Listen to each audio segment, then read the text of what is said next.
नमस्कार दोस्तों, आप मेरे पीछे जो ये वादियाँ देख रहे हैं, ये वादियाँ जो है वो कश्मीर की नहीं हैं। ये जम्मू सूबे के वो गांव हैं जहां जून महीने में भी ठंड पड़ती है। प्रेस क्लब कटरा की प्रस्तुति एक हसीन शाम। आज मैं जहां पर आया हुआ हूं, ये उधमपुर से 85 किलोमीटर है। अगर टूरिस्ट डेस्टिनेशन की बात की जाए तो जहाँ पर टूरिस्ट का आना बिल्कुल कम है, क्योंकि रोड कनेक्टिविटी अच्छी नहीं है। आज यहाँ पर सीजनेबल फ्रूट जो है बहुत ही ज़्यादा है। लोगों के घर, लोगों के गेस्ट हाउस, ऐसा लगता है कि आप मानो स्वर्ग पर उतर आए हैं। आज हम आपको जिनसे मिलाने जा रहे हैं वो जहाँ के सरपंच भी हैं और रिटायर्ड टीचर भी हैं। उनसे बात करेंगे कि टूरिस्ट अभी तक क्यों नहीं जहाँ पहुँच पाया है, क्या कमियाँ रही हैं उस चीज़ को लेकर, एजुकेशन को लेकर वो भी बात करेंगे और जानेंगे। सर, आपका बहुत स्वागत है हमारे प्रेस क्लब पेज पे एक हसीन शाम हमारे कार्यक्रम में। आज मैं आपके शहर में हूँ और आपसे बात करिए कश्मीर का रीज़न पड़ता है, मगर अगर बात की जाए तो ये जम्मू का सूबा है। क्या कारण रहा कि टूरिस्ट यहाँ पर कम क्यों है? देखिए, सबसे पहले मुझे तो ये जानकर बहुत खुशी हो रही है कि डिस्ट्रिक्ट उधमपुर का बहुत ही दूर दराज एरिया और फार फ्लंग एरिया वो लाटी है, लाटी डुडू। तो मुझे ये जानकर खुशी हो रही है कि आप प्रेस क्लब कटरा से लाटी पहुँचे हैं। लाटी का नाम सुन के यहाँ तक मैंने रोड की बात करूँगा तो ये डिस्ट्रिक्ट उधमपुर से लाटी 85 किलोमीटर है। रोड की कनेक्टिविटी जो है बहुत पुअर है। ये 1978 में हमारी रोड जो थी ये बनी लाटी तक, और पहली बस जो यहाँ आई 8183 JK02N देन DC यू गोय साहब उसको लेकर आए। 78 से लेकर आज तक एक बार ब्लैक टॉप हुई है इसको, मतलब कि 78 से लेकर अभी तक 2020 तक, राइट। मतलब कि ब्लैक टॉपिंग जो है एक ही बार हुई है। ऑनवर्ड्स लाटी टू डुडू ये 25 किलोमीटर का ट्रैक है। अभी तक उसकी बहुत बुरी हालत है। एक बार भी सिंगल टाइम उसको अभी कंक्रीट भी नहीं हुई और ना ही ब्लैक टॉप का वो सपना जो है उन लोगों का भी और हमारा पूरा नहीं होगा। तो यहाँ तक अब मैं टूरिज़्म पर आता हूँ। ये इसमें कोई शक नहीं है कि ये एक ट्रैक बनता है, एक 8 दिन का ट्रैक बनता है। राइट फ्रॉम पत्नीटाप, जो टूरिस्ट आएगा पहले पत्नीटाप आएगा, उसके बाद गौरीकुंड, सुध महादेव, मानतलाई। आप ये सुन रहे हैं कि बहुत जल्दी इंटरनेशनल योगा सेंटर बन रहा है। तो उसके बाद हमारा लाटी आएगा। लाटी से पीछे एक कोई नाला फॉल है, वो बहुत बड़ा फॉल है। लोग जो है मकलोडगंज जाते हैं, लेकिन मकलोडगंज से भी हमारे यहाँ बहुत सारे अच्छे अच्छे फॉल हैं, जैसे कोई में फॉल है। उसके बाद डुडू में है, आप शिवगली में बहुत अच्छी जगह है। उसके बाद मंजू टाप है, तड़बग है, बसंतगढ़ बहुत खूबसूरत है। और ये मैं आपको ये बताना चाहता हूँ, बहुत सारी जगहें ऐसी हैं यहाँ, और कोई पेड़ पौधे तो बाकी कम हैं, लेकिन पूरे हमारे इस पूरी तहसील लाटी और तहसील बसंतगढ़ में सिर्फ और सिर्फ देवदार है। एक बार हम किताबों में पढ़ते थे कि अकबर बादशाह का ये ख्याल था कि दोनों तरफ सड़क के किनारे वो पेड़ वगैरह लगाए जाएं। तो आपने देखा कुदरत ने दोनों तरफ, ये हमारे इस पूरी वादियों में दोनों तरफ देवदार के दरख्त लगाए हुए। न जाने ये क्यों पीछे रहा, उसका एक कारण है। पहले तो 12-14 साल यहाँ मिलिटेंसी रही, नहीं हो पाया, और गवर्नमेंट की तवज्जो जो थी इस साइड बिल्कुल नहीं, बहुत कम रही। आज मैं ये कहता हूँ कि आप लोग कटरा से यहाँ पहुँचे, जम्मू से भी कुछ लोग आ रहे हैं, उधमपुर से भी आ रहे हैं, उनको ये फिक्र है कि लाटी डुडू डेवलप क्यों नहीं हुआ। तो अगर हमारी रोड की कनेक्टिविटी जो है वो ठीक हो जाए तो वो दिन दूर नहीं कि लाटी डुडू एक अच्छे मैप पर होगा। तो इनका कहना ये था कि जो रोड कनेक्टिविटी की वजह से अगर आज हमारा जो क्षेत्र, ये खूबसूरत वादी बिछड़ी हुई है, वो खाली रोड कनेक्टिविटी की बात है। कश्मीर में अगर आप कहीं भी दूर दराज इलाके में चले जाएं तो रोड्स की कनेक्टिविटी को लेकर बहुत ही सुंदर जो रोड्स उन्होंने बनाए हुए हैं, और टूरिज़्म सबसे ज़्यादा जो है कश्मीर में जाता है। जम्मू से अगर निकलना हो तो उधमपुर तक का जो सफ़र है वो 65 किलोमीटर के बीच में है। और आज लाटी इसलिए पीछे रह गया है कि सरकार ने इसकी ओर तवज्जो नहीं दी और ना ही ध्यान दिया है। बात करेंगे एजुकेशन को लेकर बात करेंगे, टूरिस्ट को लेकर। सर साहब, आज चीज़ बताएं कि टूरिज़्म को प्रमोशन के लिए आप सरपंच हैं यहाँ के, आपने क्या आने वाले दिनों में क्या कार्य किए हुए हैं? मतलब कि कौन कौन से एलजी साहब इस समय टूरिज़्म डायरेक्टर के साथ आप मिलने जाते हैं, उनसे बात होती रहती है और ज़्यादा प्रमोशन हो इस खूबसूरत वादी को लेकर? देखिए, ये बहुत अच्छा क्वेश्चन है। अभी दो महीने से पहले मैं एलजी साहब को मिला। हमारी कोई 25 मिनट बात हुई। हम 3 आदमी गए थे, टाइम मिला था। इसी इलाके के बारे में बात हुई। मैंने उनको सब चीज़ें बताई, सड़क का भी बताया, ये ट्रैक का भी बताया, फॉल का भी बताया।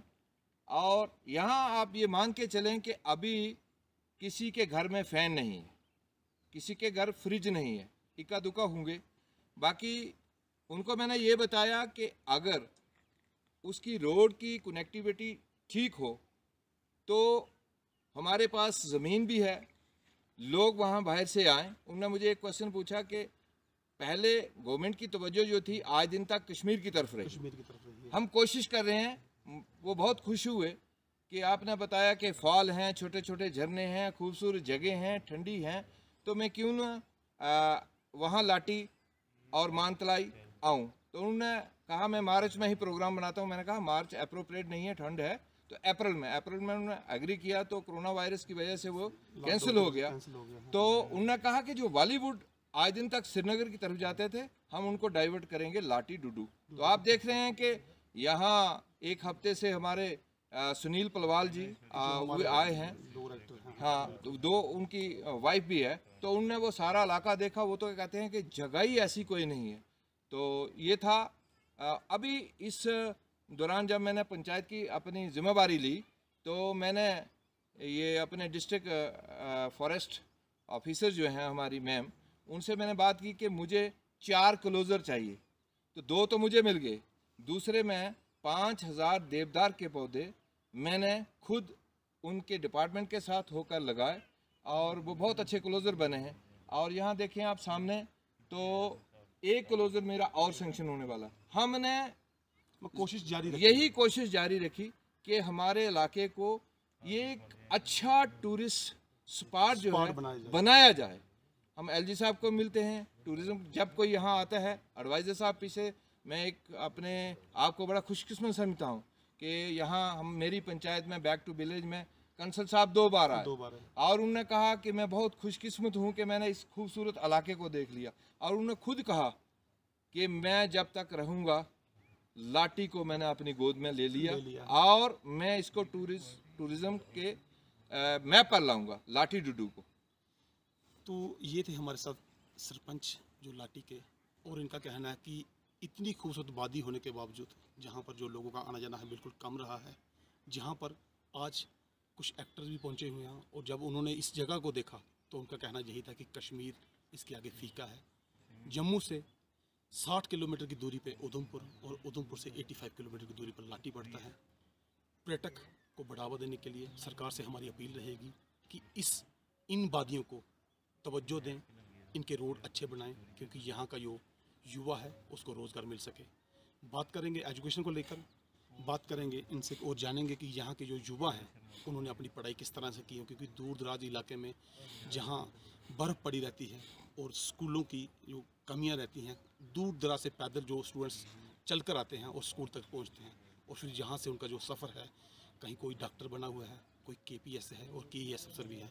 जानेंगे कि उनकी पढ़ाई का सफ़र कैसा रहा, और जब ये खुद सरपंच साहब जब आप खुद पढ़ते थे तो आपकी पढ़ाई का सफ़र कैसा था? जो आज के जो स्टूडेंट्स हैं आपके यहाँ लाटी से जो स्टूडेंट्स निकल कर गए हैं, कुछ डॉक्टर हैं और कुछ KPS अफसर। देखिए, जब मेरी पढ़ाई का सफ़र था 9th तक मैंने तो लाटी में किया। उसके बाद हम लाटी से चनैनी पैदल जाते थे ऑन फुट। उस वक्त कोई रोड की कनेक्टिविटी नहीं थी। 1972 की बात करूंगा, मैंने पहले ही बता दिया आपको कि 1978 में यहाँ गाड़ी पहुंची, रोड बना है, तो मैं चनैनी पढ़ता था। उसके बाद उधमपुर में। तो कहने का मतलब है, बहुत अच्छा क्वेश्चन है आपका एजुकेशन के रिलेटेड। आज आप यहाँ देख रहे हैं, सबसे आप मिल रहे हैं, एजुकेशन का पेरेंट्स और स्टूडेंट्स का, बच्चों का टूवर्ड्स एजुकेशन का ही एक मिशन रहा है, खासकर लाटी डुडू बसंतगढ़ का। तो मैं लाटी की बात करूंगा ये मैं क्रेडिट देता हूँ देन गवर्नर जगमोहन 86 में हम लोग यहाँ से एक डेपुटेशन लेकर गए थे। उस डेपुटेशन को मैंने लीड किया था बाई बस 24 लोग, और 1 बजे रात को हमारा हायर सेकेंडरी मिला था with full science faculty. 86 onwards जो इसके रिजल्ट हैं, यहाँ से केएसबी हैं, यहाँ से डॉक्टर हैं, यहाँ से इंजीनियर हैं, यहाँ से प्रोफेसर हैं। आज रामबन में लाठी का प्रोफेसर है, उधमपुर में लाठी का है, परेड में लाठी का है, गांधीनगर में लाठी का है। स्पाइनल का स्पेशलाइजेशन डॉक्टर फरीद वहाँ है, बहुत सारे हमारे डॉक्टर हैं। अब आईएएस की कोचिंग के लिए कुछ लड़के हमारे दिल्ली में गए हैं, जम्मू और दिल्ली तक पहुँचे। हाँ, और कुछ इंजीनियर भी हैं। और कोई भी लिस्ट निकलती है, चाहे जेकेपी में निकले, आईआरपी में निकले, एजुकेशन में निकले, किसी भी सेक्टर में निकले, तो लाठी के बच्चे उस लिस्ट में 20 से कम नहीं होते। वो उसका कारण ये है कि यहाँ की जो मैं कहूँगा एक बिद्दत होती है कॉपी, तो कॉपी सिस्टम जो है वो चल रहा है। ये 92 से बिल्कुल ख़त्म है, फिनिश है। ना ना ना ना, बिल्कुल नहीं, बिल्कुल नहीं है। लड़के मेहनत करते हैं। और मैं यहाँ से अब 12th की हमारी 12 डिस्टिंक्शन है जहाँ की, हाँ, इस साल की 12 डिस्टिंक्शन है, और 10th की 1 पोजीशन है, और 7 उसकी डिस्टिंक्शन है। इसी तरीके से बच्चे जो हैं वो एक ही तरफ उनका फोकस है एजुकेशन की तरफ, ठीक है। अब मैं बात करूंगा कि अब हमारे कुछ बच्चे जो हैं उनका इसके लिए एक बड़ा वो मौका जो मिशन जो है वो हो रहा है। वो क्या है? डिस्ट्रिक्ट उधमपुर में तहसील मझालता में डिग्री कॉलेज है, तहसील रामनगर में डिग्री कॉलेज है, तहसील बसंतगढ़ में डिग्री कॉलेज है, तहसील चनैनी में डिग्री कॉलेज है, जबकि तहसील लाठी में डिग्री कॉलेज होना चाहिए। इसकी तादाद भी है। हमने ज़मीन 117 कनाल जो है वो लेकर उसकी फ़ाइल दे दी है, और कंसल साहब और चीफ सेक्रेटरी साहब ने भी यस किया है, एलजी साहब ने भी यस किया है। अब अगर हमें कॉलेज मिल जाए तो वो दिन दूर नहीं कि हमारे बच्चे एजुकेशन की ही तरफ रहेंगे, और उनका कोई फोकस नहीं है। और दूसरी बात मैं ये कहूँगा, लाठी से बसंतगढ़ तक बच्चों ने ये क्या किया है कि खुद अपनी टीमें बनाई। 21 टीमें जो हैं वो क्रिकेट की हैं बच्चों की। डोडा में जाते हैं, जम्मू में जाते हैं, उधमपुर में। अब तो कहने का मतलब है कि जो जंग यूथ है, आपने यूथ की बात की ना, तो जंग यूथ है वो टूवर्ड्स अपनी पढ़ाई की और गेम्स की तरफ है। कहीं वो अपने ट्रैक से हमने उनको अलग नहीं होने दिया। तो ये एक मिशन है हमारा एजुकेशन का। तो एजुकेशन के लिए मैं आपके माध्यम से ये प्रयास करूँगा। आपने इलाके को देख लिया तो इसकी कनेक्टिविटी को भी देख लिया। ना हमें सूट करता है चनैनी, ना हमें कॉलेज सूट करता है उधमपुर में, ना करता है बसंतगढ़। जबकि डिस्ट्रिक्ट उधमपुर में हर तहसील में कॉलेज है, तो लाठी तहसील में कॉलेज क्यों नहीं? तो ये थी एजुकेशन के बारे में मैं इनसे बात कर रहा था, और इनका कहना यही है कि एजुकेशन की कोई कमी नहीं है। दूर दराज इलाका होने के कारण जो बच्चों का फोकस है वो बिल्कुल पढ़ाई के ऊपर है। और यहाँ के जो युवा हैं और यहाँ के जो बच्चे हैं, आज कुछ प्रोफेसर हैं, और इनका अपना बेटा जो है वो डॉक्टर जम्मू में अपनी सेवाएं दे रहा है। केपीएस भी यहाँ से निकल कर गए हैं, और केएएस अफसर भी यहाँ पे निकल कर गए हैं। कहने का तात्पर्य यह है कि प्रशासन को, जो सरकारें हैं, उसको इस तरफ ध्यान देना चाहिए, और कहना चाहिए, देखना चाहिए कि इतना दूर दराज इलाका होने के बावजूद भी यहाँ के युवाओं का जो फोकस है, तो इनका कहना यह है कि अब 2 दिन दूर नहीं, जो लाठी के स्टूडेंट हैं वो टॉप पर जाएंगे, क्योंकि अभी उनकी 20 डिस्टिंक्शंस आई हुई हैं। ज़मीन की बात की जाए, कॉलेज के लिए ज़मीन की फ़ाइल उन्होंने 145 कनाल की फ़ाइल जो है वो प्रशासन को सौंप दी है। और आने वाले दिनों में हम उम्मीद करेंगे, जब हम अगली बार यहाँ पहुँचेंगे और इस बात को लेकर जानेंगे कि लाठी में जो है डिग्री कॉलेज बन चुका है। प्रेस क्लब टीम की यही कोशिश रहती है कि प्रशासन तक इन लोगों की बातें पहुँचाई जाए। और मेरी प्रशासन से अपील रहेगी, मेरी एलजी साहब से अपील रहेगी कि लाठी की तरफ थोड़ा ध्यान दें, क्योंकि ये ऐसी टूरिस्ट डेस्टिनेशन है जो लोग पढ़ाई कर कर, युवा नौकरी कर रहे हैं, जो युवा जहाँ पर रुके हुए हैं, जो पढ़ाई नहीं कर पाए हैं किसी भी कारणवश, या बिजनेस करना चाहते हैं, अगर टूरिस्ट डेस्टिनेशन को इसको प्रमोशन दी जाए और इसको इलाके को बढ़िया किया जाए, तो मेरे ख्याल से यहाँ कश्मीर की और रुख बिल्कुल कम हो जाएगा। और केएस अफसर की बात की जाए तो केएस अफसर भी यहाँ पे निकले हैं। सरपंच यहाँ के केएल गुप्ता साहब हमारे साथ थे, और उनका कहना यही है कि आने वाले दिनों में जो हमारी कोशिश जारी रहेगी वो कॉलेज को लेकर जारी रहेगी। हमारी कोशिश जारी रहेगी कि रोड कनेक्टिविटी अच्छी हो और माँ वैष्णो देवी में आने वाले श्रद्धालु जो 1 करोड़ की लागत तक वहाँ पे वैष्णो देवी में पहुँचते हैं, अगर उसका कुछ हिस्सा 30 लाख तक शिवकोड़ी पहुँच सकता है तो लाटी तक भी पहुँच सकता है। इन हसीन वादियों को देखते हुए नहीं लगता है कि ये जम्मू सूबे पे हम खड़े हैं, क्योंकि हमारे पीछे बिल्कुल तवी निकल रही है जो जम्मू तक पहुंचती है और टाउट फिश का जो है यहाँ से इस तवी की वो देन है और यहाँ की फ़िश निकलती है।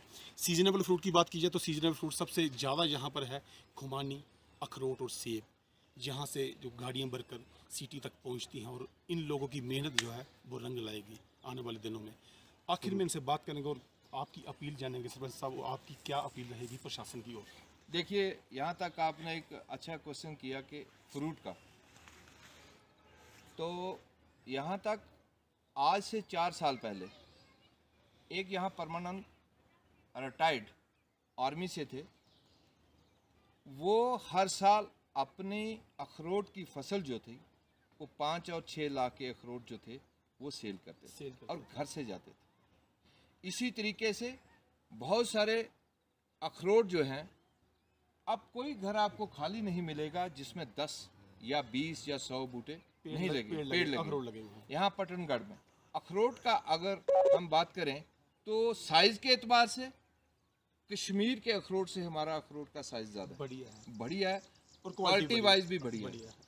और अब सोचने वाली बात यह है कि जो अखरोट की हमारी ये फसल होती है, जब एंड पर आती है, एंड से 1 महीना पहले श्रीनगर के व्यापारी यहाँ खुद आ जाते हैं और वो सरासर अखरोट देख के उन पर ही उनसे ये कर लेते हैं, एक किस्म का ठेका कर लेते हैं, व्यापार कर लेते हैं। कुछ लोग उनको दे देते हैं, कुछ नहीं देते। बहुत अच्छी किस्म का अखरोट है और जब वो दरख्त से उतारते हैं उसी किस्म का वो सेल करते हैं। उसमें कोई ये नहीं है कि तेजाब से धोया जाता, वो नहीं धोया जाता। और इवन देन के यहाँ पिकोनेट भी होता है, पिकोनेट भी होता है।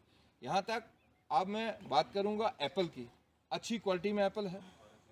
और यहाँ पिछली दफ़ा दीपक जी आए थे, हमारे एमपी डॉक्टर जितेंद्र जी ने उनको कहा था कि जम्मू में भी देखिए बहुत सारी ऐसी जगहें हैं जहाँ हमारे फ्रूट सीजनेबल फ्रूट लग सकते हैं। तो वो आए, उन्होंने देखा और उन्होंने दिल्ली तक उनकी पिक भेजी। बहुत अच्छी क्वालिटी के सेब होते हैं हमारे, महाराजी होते हैं, गोल्डन होते हैं, डिलीशियस होते हैं, बहुत सारी किस्में। यहाँ तक खुबानी की बात करूँगा तो खुबानी की बहुत अच्छी फसल होती है यहाँ। तो अभी हम पूरे लोग लाठी तहसील के इस बार में मैं खुश हैं कि 2 साल से हम एक अनथक कोशिश कर रहे थे, प्रयास कर रहे थे हार्टिकल्चर डिपार्टमेंट से कि हमें भी हाई डायनेस्टी जो है, तब बीरी साहब इसके मंत्री थे, तो बीरी साहब से हमने जम्मू भी मिले, उनको ये किया कि हमें कुछ हाई डायनेस्टी के पेड़ जो है वो दिए जाएं। तो उन्होंने एग्री किया कि आपको नेक्स्ट ईयर दे देंगे। खैर किसी वजह से नहीं हुआ। अब सुनने में आया, एक परसों मेरी मीटिंग हुई चीफ हार्टिकल्चर ऑफिसर गुप्ता साहब से, उन्होंने कहा कि एडवाइज़र साहब खुद आ रहे हैं, तो 20 लोग जो हैं फार्मर वो तैयार हो गए हैं, 3 कनाल से लेकर 20 कनाल तक। तो एक पार्टी जो है श्रीनगर से आ रही है, उसका नाम शायद आदिल है, वो हमारी जो लैंड की मिट्टी है उसका वो सैंपल ले जाएगा। और एडवाइज़र साहब जब आएंगे तो मुझे पूरा यकीन है और पूरा विश्वास है कि अभी वो कुछ ना कुछ हमें ये गिफ्ट देकर जाएंगे।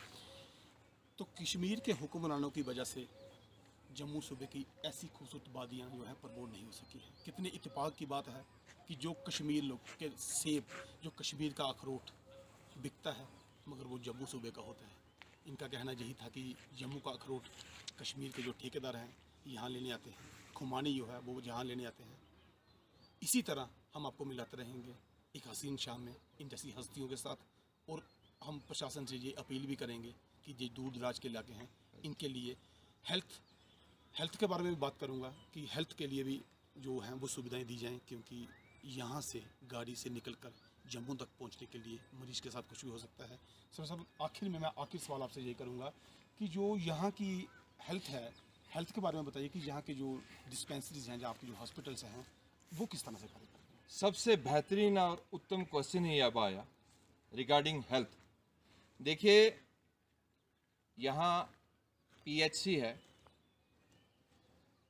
और चनैनी से लेकर लाटी तक कोई भी MBBS डॉक्टर नहीं है। ना सुधमादेव PSC में है, ना लाटी में। जबकि 92 में MBBS डॉक्टर होता था, 2010 तक थे, 15 के बाद यहाँ हम चिल्ला रहे हैं बार बार गवर्नमेंट से। मैंने भटनागर साहब से भी, मैं अभी हमारा डेपुटेशन मिला, उनसे भी जिक्र किया कि गवर्नमेंट की एक वो है कि जो गाइडलाइंस रहती है, गाइडलाइन जो है कि जो भी प्रेग्नेंट वुमेन है वुमेन्स उनको आशा वर्कर के थ्रू नियरेस्ट हॉस्पिटल में लाया जाए। तो जब वो आशा वर्कर उनको लाती है तो यहाँ क्या है कि कोई भी MBBS ना डॉक्टर है, ना लेडी डॉक्टर, ना ही कोई स्टाफ नर्स है। अब यहाँ ISM है, 2 डॉक्टर हैं, डॉक्टर ललित और डॉक्टर साहिल।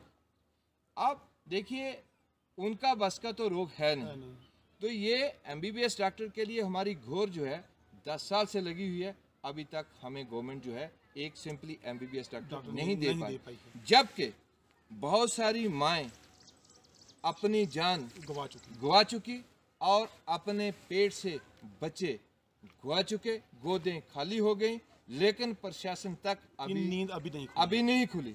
यहाँ तक आप इस पूरी पॉपुलेशन को देखते हैं, यहाँ कोई इंसिडेंट हो जाता है, कोई डॉक्टर नहीं है, भगवान ना करे। और ऐसे होते हैं क्योंकि जब कोई मर जाता है उसके लिए पोस्टमार्टम ज़रूरी है। तो डेड बॉडी एक दिन भी रहती है, दूसरे दिन भी या तो टीम फिर वो चनैनी से आती है, कभी उधमपुर से आती है। तो मैं ये आपके माध्यम से कहना चाहता हूँ कि हेल्थ की बहुत ही बुरी हालत है। दूसरा, यहाँ से आप डुडू चले जाएं, वहाँ भी डॉक्टर नहीं है। पचौंड है एक, ना वहाँ अभी सड़क है, ना अभी वहाँ पानी का कोई ऐसा सिस्टम है। एक तवी है, वहाँ कोई ब्रिज नहीं है। तो बहुत सारे लोग उस तवी में बहकर अपनी जान भी गवा चुके। सिर्फ सर्वे होते हैं कि पुल बनेगा, काम नहीं, अलॉटमेंट हो जाती है, लेकिन काम नहीं होता। तो कहने का मतलब है अगर 92 में पचौंड में डॉक्टर था MBBS, आज वहाँ एक मेडिकल असिस्टेंट नहीं है। टोटल पॉपुलेशन कितनी रहेगी इसमें सब जहाँ की जो लाटी और डुडू पसंद है? देखिए पॉपुलेशन की आपने बात की तो मैं अबव देन 1 लाख ये कहूँगा। हाँ बिल्कुल। तो 1 लाख पॉपुलेशन पे एक भी डॉक्टर नहीं है। तो दूसरी बात मैं आपसे ये कहना चाहता हूँ कि बहुत ही गरीब लोग हैं, ये बहुत ही गरीब लोग हैं, खेती बाड़ी पर निर्भर। हाँ, एक अचीवमेंट ज़रूर हुई है कि अभी पिछले लॉकडाउन से पहले हमारे डॉक्टर पीयूष सिंगला जी डिप्टी कमिश्नर आए थे। तो मैंने उनसे बात की यहाँ दरबार में कि हमें एक एम्बुलेंस अच्छी सी दे दीजिए। तो 102 एम्बुलेंस जो है वो है इन अच्छी पोजीशन में है। तो लॉकडाउन में वो भी हमें वो काम आई। लेकिन मेरा मानना ये है आपके चैनल के माध्यम से कि ये एक हमारा बहुत ही बर्निंग इशू है। इसमें हमें एक स्टाफ नर्स के लिए भी हमने कोशिश की कि ना आप लेडी डॉक्टर दे सकते हो, ना आप डॉक्टर दे सकते हो, कम से कम हमें स्टाफ नर्स भी दो। किसी ने भी हमारी गुहार को नहीं सुना। तो मैं ये आपसे ये दोबारा कहना चाहता हूँ, प्लीज़ प्लीज़ हमारे हेल्थ की इस थोड़ी सी कंडीशन को जो है सुधारें। तो मैं सबसे पहले जिला आयुक्त उधमपुर से अपील करना चाहूँगा कि जो लाटी की हेल्थ कंडीशंस हैं उसको सुधारा जाए। 1 लाख की पॉपुलेशन है मगर जहाँ पर कोई भी MBBS डॉक्टर नहीं है। स्कूल अच्छे हैं, पढ़ाई अच्छी है, दूर दराज से बच्चे पढ़ने आते हैं, तो बच्चे पढ़कर अच्छी जगह पर निकल चुके हैं और अच्छी नौकरियाँ कर रहे हैं। जो युवा यहाँ पर रुका हुआ है वो अपना कारोबार कर रहा है। अगर टूरिस्ट प्रमोट होता है तो युवा को और ज़्यादा रोज़गार मिलेगा। हेल्थ को लेकर और रोड कनेक्टिविटी को लेकर प्रशासन को आंखें खोलनी चाहिए, आंखें मूंद कर नहीं रहना चाहिए। इन जैसे सरपंच जो बार बार अपील करते हैं और अपने शहर को इस तरह बड़ा चढ़ाकर आगे ले जाने की कोशिश करते हैं और उनका सपना होता है कि हमारे गांव में भी वो सहूलियत सारी हों जो सहूलत शहरों में होती है। एक हस्ती अपने शहर की, एक हसीन शाम इस कार्यक्रम में हम आपको फिर से रूबरू करवाएंगे। जय हिंद, जय भारत।